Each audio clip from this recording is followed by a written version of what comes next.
Assalamualaikum warahmatullahi wabarakatuh.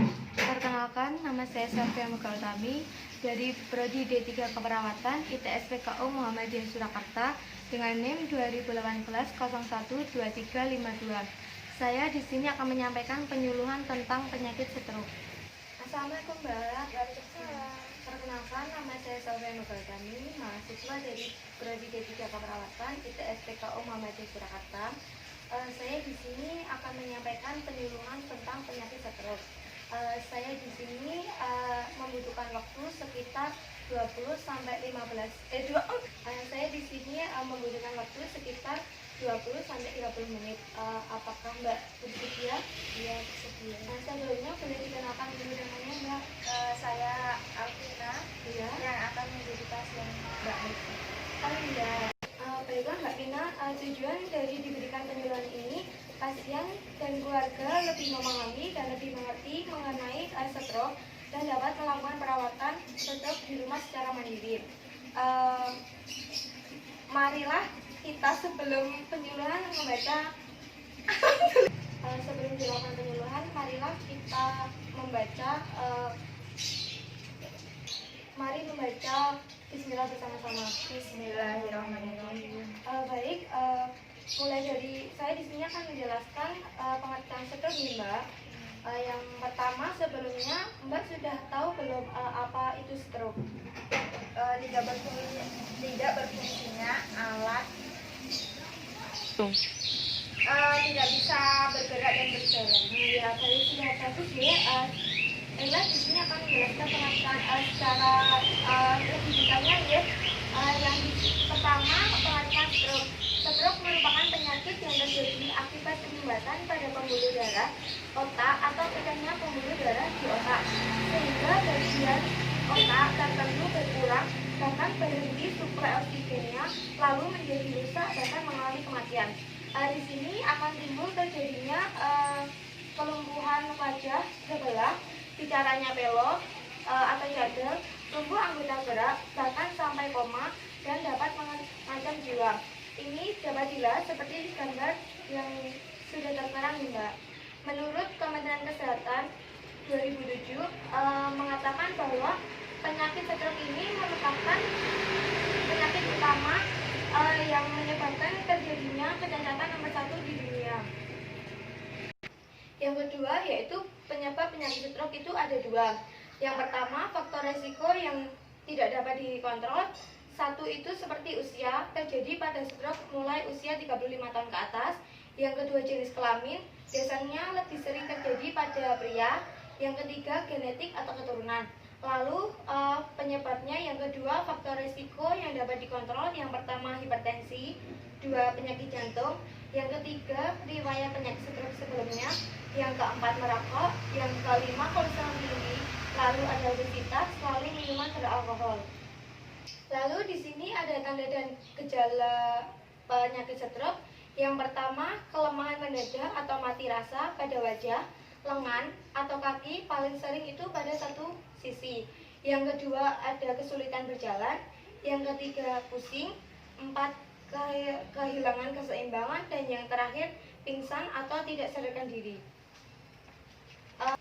Lalu untuk mobilisasi pada pasien stroke ini yang terjadi untuk pasien stroke yang berada di tempat tidur ya Mbak. Yang pertama itu mobilisasi dini posisi tidur. Yang kedua itu miring ke sisi yang sehat. Yang ketiga itu miring ke sisi yang lumpuh atau lemah. Lalu ada pencegahan penyakit stroke berulang. Yang pertama itu konsumsi makanan sehat. Konsumsi makanan sehat itu seperti contohnya bayam, brokoli, lalu pada buahnya itu pada buah pisang, apel, jeruk. Itu dapat membantu dalam pencegahan penyakit stroke.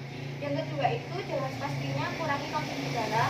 Dan yang ketiga itu dari kebiasaan hidup seperti merokok dan minum alkohol. Dan yang keempat itu harus rajin berolahraga. Yang kelima itu perbanyak konsumsi serat dan banyak minum air putih ya Mbak. Baik Mbak, saya di sini selanjutnya akan melakukan latihan gerak sendi yang bertujuan untuk mengurangi kekakuan pada sendi dan kelemahan pada otot ya Mbak. Yang pertama itu ada fleksi dan ekstensi pergelangan tangan. Mbaknya bisa menirukan saya nggih? Ayo Mbak, 1, 2, 3. Fleksi, ekstensi. Lah seperti ini tuh bisa dilakukan selama dengan hitungan 1 sampai 10 ya Mbak. Ya. Baik, dan yang kedua latihan gerak sendinya itu Mbaknya bisa menirukan saya nggih. Tangannya gini, jauhkan, dekatkan, jauhkan, dekatkan. Ini bisa dilakukan dengan hitungan 1 sampai 10 ini Mbak. Baik Mbak, gerakan yang ketiga yaitu pronasi dan supinasi lengan bawah nggih. Ikuti saya nggih. Pronasi, supinasi. Lah seperti ini gerakannya memakai gerakan seperti itu tadi, memakai waktu dan durasi yang sama ya Mbak. Dan yang keempat gerakannya itu pronasi fleksi bahu ya Mbak. Bisa ikuti langkah saya. Seperti ini, diluruskan dulu, lalu direkuk, ya bagus, lagi. Dan ini durasi dan waktunya juga sama seperti yang tadi nggih.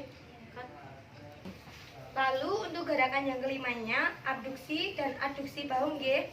Bisa diikuti langkah saya. Ke depan, penyamping, ke depan, penyamping. Ini membutuhkan durasi dan waktu yang sama nggih. Dan gerakan yang keenam yaitu rotasi bahu ya Mbak. Bisa mengikuti langkah saya. Saya lurus dulu, tekuk, maju lagi. Ini membutuhkan waktu dan durasi yang sama ya. Baik Mbak, contoh gerakan yang saya contohkan tadi itu biasanya digunakan pada pasien stroke yang tertidur di tempat tidur maupun yang tidak tertidur di tempat tidur nggih. Loro telu. Baik Mbak, saya sudah melakukan beberapa langkah latihan gerak sendi. Biasanya latihan ini dapat dilakukan pada kaki dan gerakan yang sama dengan durasi yang sama ya Mbak. Baik Mbak, saya di sini sudah melakukan penyuluhan tentang stroke. Apakah ada yang dipertanyakan Mbak atau mungkin Mbak kurang jelas? Tidak, saya sudah paham. Oh baik, kalau begitu saya akan melakukan evaluasi nih Mbak. Baik Mbak, sebelumnya apakah Mbak bisa menjelaskan dari apa yang sudah saya jelaskan tadi sedikit tidak apa-apa? Iya, bisa. Silakan. Ya, stroke itu adalah penyakit yang terjadi akibat penyumbatan pada pembuluh darah. Ya benar. Penyebabnya ada hipertensi, Ya, keturunan, aktivitas merokok, minum alkohol.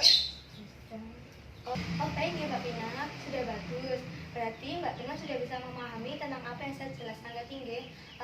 Selanjutnya Mbak Pina bisa mencontohkan latihan gerak sendi. Bisa. Bisa dilakukan sekarang. Iya, yang pertama ada membalikkan telapak tangan, kemudian menjauhkan dan mendekatkan lengan tangan, kemudian Gini, kemudian bisa menggerakkan lengan tangan menjauh dan mendekat, menjauh, mendekat. Siap. Berarti itu gerakannya yang saya contohkan tadi dapat dilakukan pada kaki dengan gerakan yang sama dan durasi yang sama nih Mbak. Ya.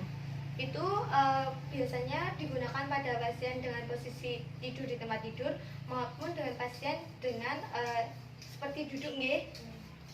Baik Mbak Bina, ini di sini ada kayak semacam buku nggih. Ini ada pengertian dari stroke, penyebab dan gejala.